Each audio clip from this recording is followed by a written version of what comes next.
President Biden, President Obama, Mrs. Obama, President Clinton, Secretary Clinton, Speaker Pelosi, Leader McConnell, Mayor Bowser, Governor Hogan, Secretaries Blinken, Kerry, Rice, leaders and friends from abroad, members of Congress and the diplomatic corps, Bishop Buddy, all those who are here and all those watching from afar, we speak for our entire family in thanking you for joining in this ceremony of celebration and remembrance.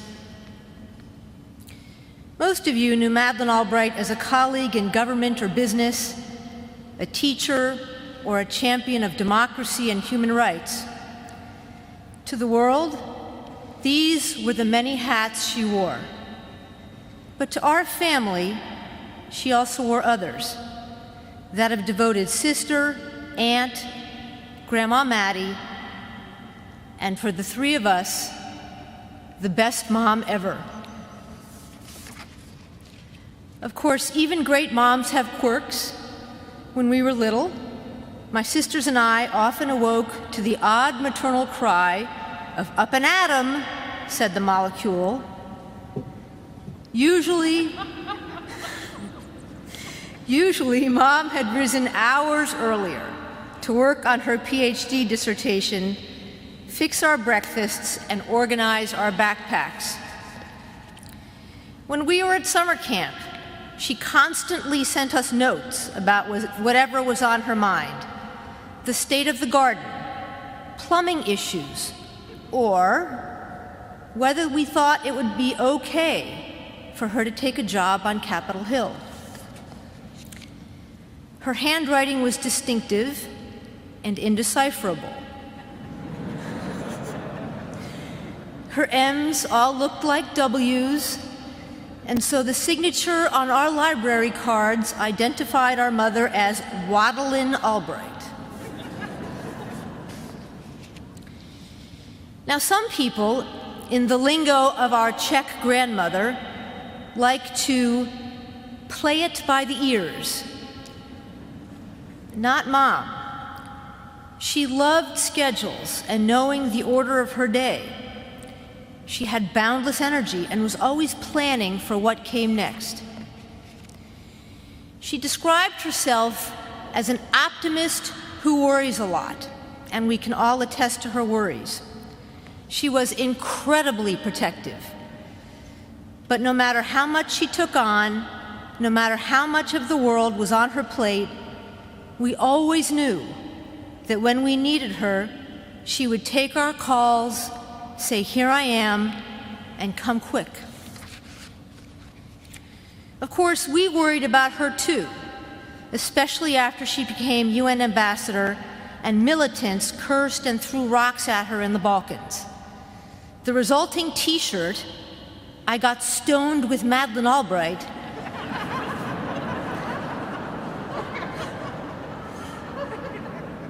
made us smile, but the reality did not. And from then on, we insisted that she tell us in advance where she was going, who she'd be with, or otherwise we declared, "You'll be grounded." As we got older, Mom never tried to steer us in one direction or another. She just urged us to forge ahead, to be whatever we wanted to be. For my sisters, that meant working globally and locally to help children and communities thrive. For me, that meant being a public defender and family lawyer. One night, when I was with a client at the Montgomery County Jail and had to call my mother to cancel our dinner date, she thought I was in jail and almost had a heart attack. After I became a judge, she drove to Rockville to, quote, "watch me in action."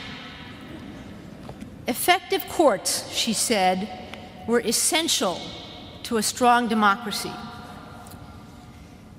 Mom's example meant much to me and my sisters.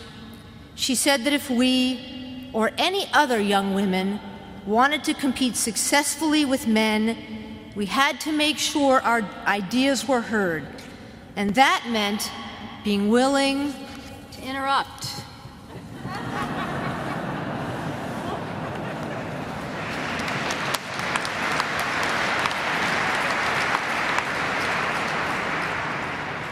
Yes, interrupt. But when you do, make sure you have your thoughts in order and your facts straight. This is a lesson that Mom imparted not only to us, but to generations of students at her beloved Georgetown. During a teaching career that spanned almost 40 years, she never lost her enthusiasm. Often when I asked her what she'd be doing over the weekend, she responded, "Getting ready for Monday's class." When I replied, "But don't you already know everything you need to know?" she said, "There's always more to learn." Mom was devoted to her students and particularly looked forward to the now famous role play that showed students the realities of decision-making. She taught through to the end of this past year when her health was already starting to fail. Going to the hospital, she took with her a large binder of student papers. I can still see her propped up in bed, reading and grading. We often get asked, what kind of mother was she? She was the kind who usually called every day and sometimes twice. My time was 6:35 p.m. How are the boys? How is work? When is your next trip? Are you going running tonight? Don't forget it's dark out. She was also the kind of mother that took family celebrations very seriously and would never miss a birthday, a graduation, a wedding, or an anniversary, and often called days in advance to start planning. She surprised everyone at Greg's and my wedding, which happened to be on Halloween, by outfitting the entire wedding party with elaborate feathered masks. Mom sparked an interest in all things international, especially for me. We grew up devouring Czech dumplings and singing Czech Christmas carols. When Anne and I were 12 and Katie was 6, she and Dad took us on our first trip across the Atlantic to visit Switzerland and France. She loved speaking French, one of the 5 languages that she spoke fluently, and urged us to learn as well. For her, this was a question of respect and a lesson about understanding perspectives beyond our own. As I started to work in international finance and development, Mom was my best source of guidance. Before my trips, I often called her with questions about the countries I was about to visit, which UN conventions were relevant, what she knew about the political environment, and of course, where I could pick up an extra pair of red heels should I need them. She was always happy to give advice if I asked, though sometimes it came with the worried tone of a mother who knew too much about the security situation in some of the places where I was headed. Mom had friends everywhere, and there's hardly a place where I have landed where I have not been asked some version of, "Is Madeline your mother? How is she?" And then always followed by, "We just love her."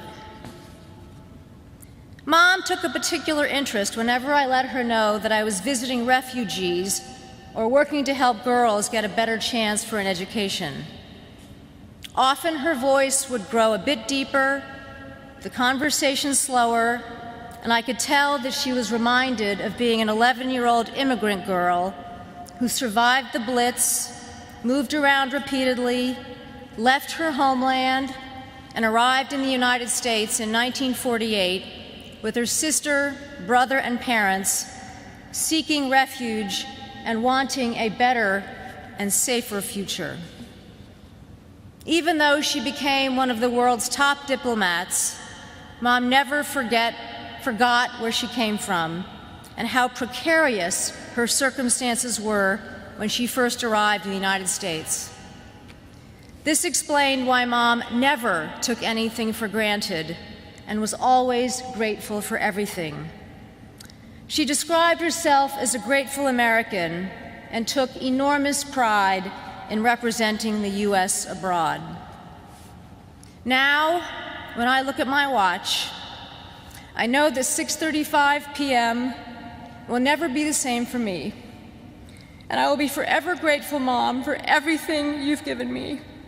I miss you so much, Mom, and everything about you, and will forever.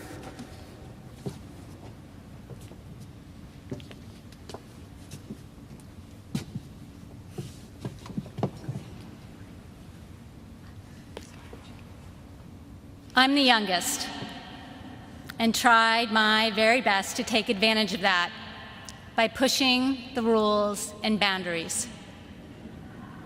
It didn't work.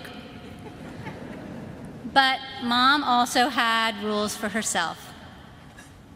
As Anne mentioned, and President Biden, she would always pick up the phone when we called.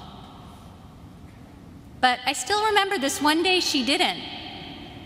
I was in elementary school, and Mom had recently started her professional career with her first job on Capitol Hill.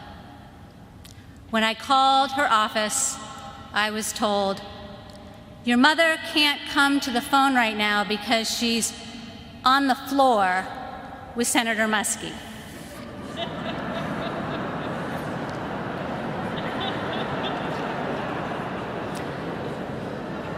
I had no clue what that meant. As Mom tells the story, that night I ran up to her and I asked, "What were you two doing on the floor?" She then aptly explained to her young daughter how the legislative business of our country is conducted on the Senate floor. Of course, everyone in our family has a favorite memory, and many of Mom. Permit me to share a few more, and I invite you to imagine them with us. Picture Mom sitting on the sofa with her feet up, glasses perched on her nose, knitting everything from little clothes for our dolls to colorful, cozy woolen socks. Think of her helping us to maneuver a little red wagon filled with Girl Scout cookies in the spring or campaign leaflets in the fall along the crowded sidewalks and cobbled streets of our neighborhood. With every step, an unspoken lesson in hard work, giving back, and civic participation.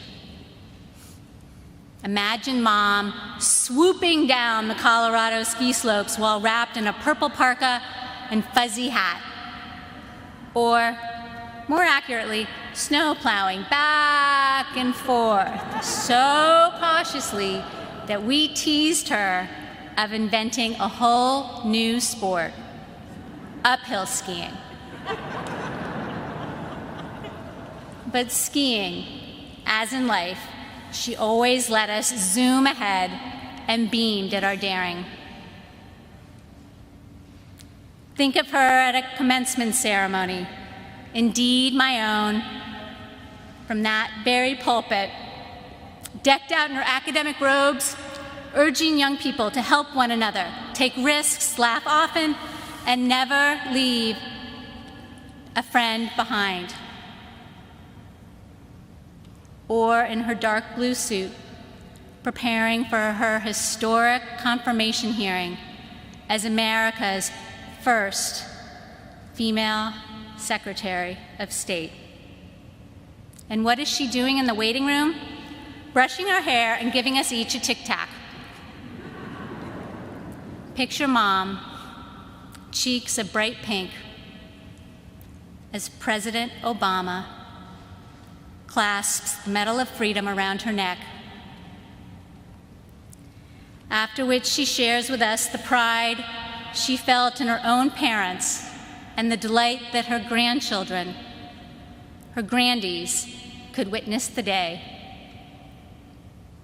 Envision her leading our family along the magical streets of Prague, gleefully recounting the legends about trolls and water pixies, and then guiding us through the sorrowful exhibits of Terezin, where more than 24 of our ancestors were imprisoned during the war because of their Jewish faith. None survived. With Mom, the joys and the tears were never entirely separated. Imagine hands that, like hers, were both soft and strong, hands that exchanged greetings with numberless heads of state, refugees, and fighters for freedom, hands that congratulated graduates and new citizens, hands that tickled our toes when we were young, took our temperatures when we were sick, held our babies when newly born, and hands that often joined together in prayer that people everywhere might live in peace. Finally, see in your mind's eye a King James Bible, dog-eared and worn, found by a window she loved days after she passed, with a handwritten note, nearly indecipherable. It read, Micah 6:8, and the words, "What does the Lord require of you but to do justly, love mercy, and to walk humbly with your God?" I believe that this is truly how Mom tried to live every day of her life and tried to teach us to do the same. Dying was never on Mom's schedule. A hole has opened in our hearts that we lack the power to close. But the memory of her love and the resilience of her example will remain with us and with many of you until the end of our days. For that, Mom, and for so much more, thank you. We love you.